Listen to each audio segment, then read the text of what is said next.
হয়েছে। আমরা এমনভাবে দুনিয়াতে নেক আমল করে, ভালো কাজ করে, সদাচরণ সবার সাথে সত্যভাবে চলে, আল্লাহর হুকুম মেনে তার পরিপূর্ণ মুসলিম হয়ে দুনিয়া থেকে যাওয়ার জন্য।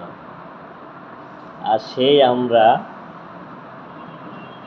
দুনিয়াতে আসার পরে দুনিয়ার রং তামাশা, আমাদ, ফুর্তি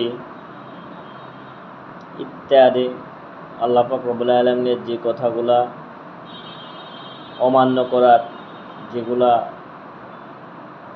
নিষেধ করা হয়েছে, সেগুলা করেই আমরা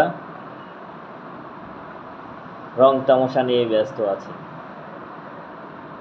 আল্লাহ পাক রব্বুল আলামিন আমাদের সবাইকে সঠিক বুঝার তৌফিক দান করুক। জাযাকাল্লাহ খায়রান।